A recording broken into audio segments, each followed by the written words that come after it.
good evening. Welcome to State of Business on Art Television. I'm Ashingsani Veerasinghe. Let's have a look at the headlines for today.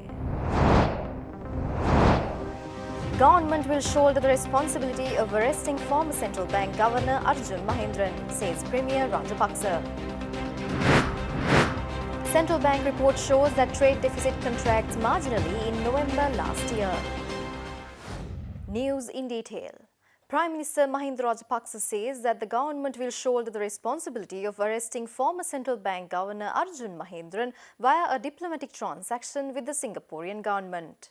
The Premier made this remark this morning addressing the media personnel at the Temple Trees. Prime Minister Mahinda Rajapaksa, together with his cabinet ministers, briefed the media personnel over the present situation of the country. Commenting over the controversial MCC agreement, Prime Minister Mahinda Rajapaksa said that only the cabinet approval has been given for the agreement by the previous government and the new government needs to study what kind of benefits are available for Sri Lanka. He also added that the three-member committee has been appointed and a decision on the MCC agreement will be taken after the receival of the report by the committee. Questioned by media, the Premier also said that former central bank governor, whose name was directly linked with the central bank bond scam, will be arrested via a diplomatic transaction with the Singaporean government. He also added that the forensic audit report, which had already been handed over to the Speaker Karu Jayasuriya, will be made available for the parliamentarians just after the next scope committee appointed soon. The Prime Minister also commented over the incident of UNP parliamentarian Ranjan Ramanayake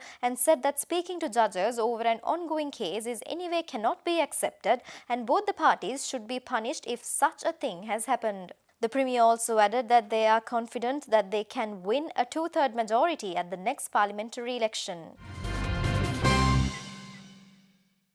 Prime Minister Mahinda Rajapaksa, issuing a statement, criticizes the UNP's stance on the MCC Pact.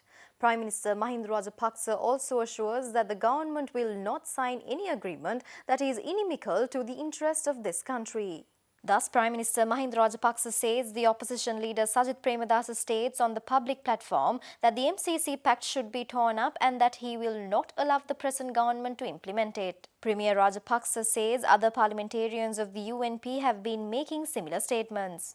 Thus, Premier reiterates that the opposition leader and the UNP has a dual stance on MCC Pact, especially since the present opposition leader was a leading member of the UNP cabinet in his capacity as the deputy leader when the UNP cabinet officially decided to sign the MCC Pact just few days ahead the presidential election last year. The present opposition leader, who was then the deputy leader of the UNP and a key member of the UNP cabinet, remained completely silent about the MCC Pact that was being promoted by his own government, and he did not make any mention of it even during the presidential election campaign, Prime Minister further added.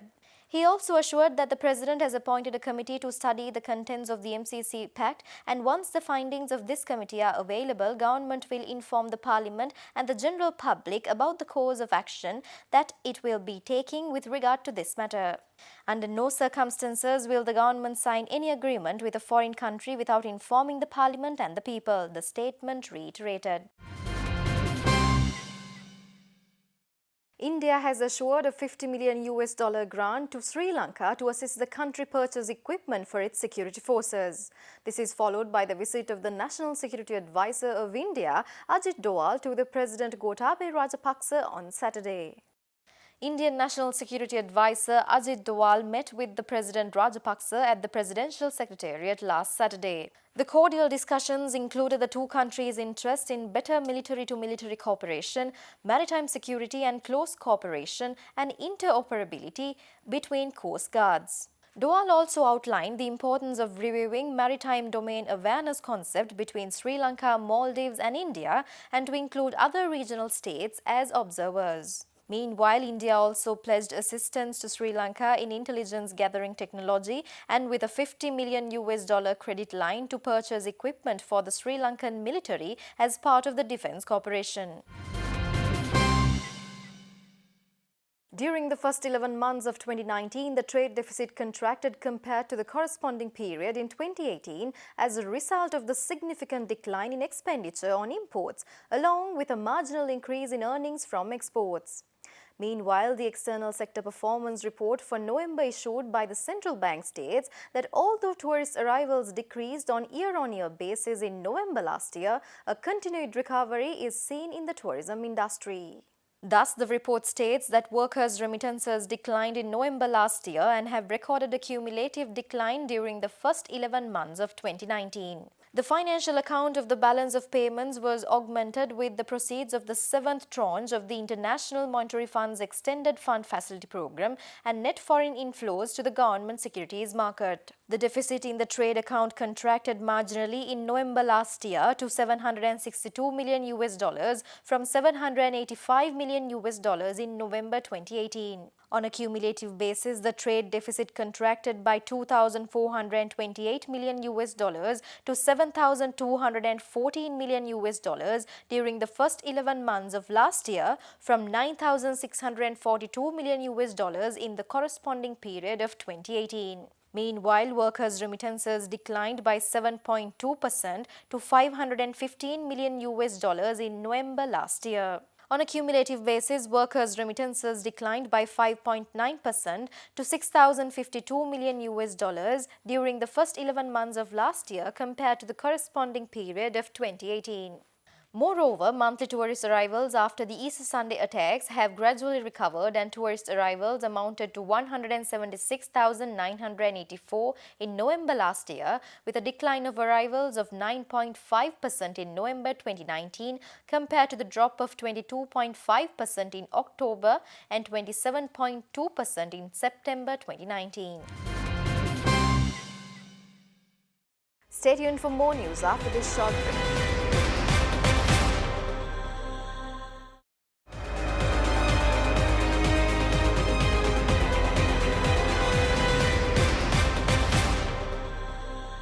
Welcome back after the break.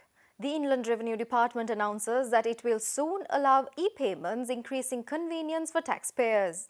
At a recent media briefing conducted by the Inland Revenue Department, it was also revealed that this facility will be launched within the next 3 months so that the public can pay tax via credit cards. We are talking about two costs of taxation. One is the administrative cost that's borne by the government. The other one is the compliance cost. So the compliance cost has three aspects. One is the monetary cost, second is the time, the other one is the psychic cost. So the taxpayers, by having the e-payments and things like that, of course their time cost is also reduced. And also sometimes probably without going to the tax consultant now, with the e-payments, they can now submit those returns as well as making the payments also without going to tax consultant. So the monetary cost is also reduced. Moreover, speaking at the media briefing, Inland Revenue Commissioner General Nadun Guruge added that the Inland Revenue Department has collected 785 billion rupees last year, missing marginally the target of 799 billion rupees. Last year our target was 799 billion. We collected 785 billion. 785 out of 799. Shortfall of 15 billion. 11 billion gap. 15 billion, maybe 14 billion. Last year we collected only 650, 2018, but increase was around maybe 130. United Nations Resident Coordinator Hannah Singer responds positively to President Gotabaya Rajapaksa's commitment to sustainable development. Meeting President Gotabaya Rajapaksa at the Presidential Secretariat, UN Resident Coordinator Hannah Singer also had discussions on poverty alleviation, climate control, digitizing government officers, addressing missing persons, and better management of refugees. Speaking on measures to control climate change, President Rajapaksa outlined a number of programs that are already initiated and underscored that the youth can be incorporated for these projects considering their keen in this regard. Pertaining to the issue of the forest clearing, President added that the effort taken in the late 70s to redress the problem was unsuccessful since the trees that were planted were cypress and pine. These trees do not allow grass to grow beneath, leading to soil erosion, President observed. On the subject of digitizing, President explained that the ministry secretaries had been directed to work with the Information and Communication Technology Agency so that the digitizing process is done in a coordinated manner. President Rajapaksa outlined his plans to address the issue of missing persons and noted that after the necessary investigations and steps would be taken to issue a death certificate to these missing persons, and afterwards their families would be given the support they need to continue with their lives.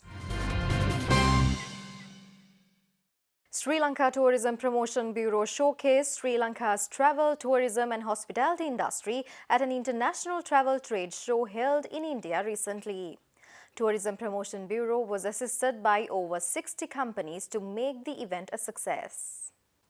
Sri Lanka Tourism Promotion Bureau, in association with the High Commission of Sri Lanka in New Delhi, organized Sri Lanka's National Pavilion at the South Asia's Travel and Tourism Exchange 2020, South Asia's leading B2B travel and tourism event, last week at India Expo Mart, Greater Noida in India. A total of 63 Sri Lankan companies, together with Sri Lanka Tourism Promotion Bureau and Sri Lankan Airlines, showcased Sri Lanka's travel, tourism and hospitality industry at the trade show. Sri Lanka's travel, tourism and hospitality industry was represented by 15 leading hoteliers and 50 travel agents, and the delegation was headed by Sri Lanka Tourism Promotion Bureau's Assistant Director Ajantha Ratnayaka. Sri Lanka National Pavilion at the South Asia's Travel and Tourism Exchange 2020 highlighted many aspects of the great potential, illustrating the beauty and the rich cultural heritage that Sri Lanka has to offer as a leading tourist destination in the world.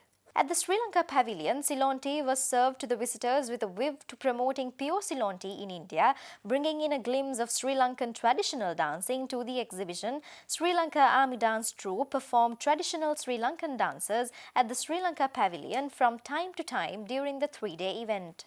The trade fair had gathered Indian and international exhibitors and buyers to forge new partnerships and strengthen businesses. Stay tuned for stock updates after this short break.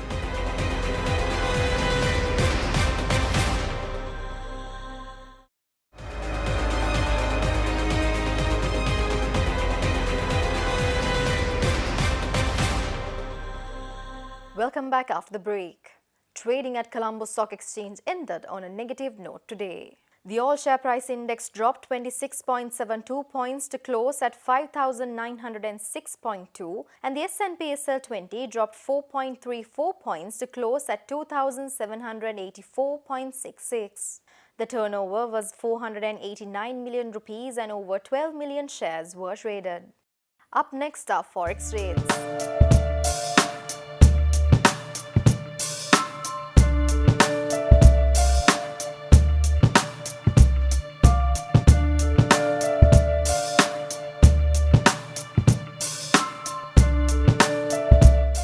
That's all the news for today, and log into our Facebook page to get the latest news and updates. Also send us your comments, views and opinions via our email address and hotline. With that, signing off. See you tomorrow at the same time. Until then, take care. Goodbye.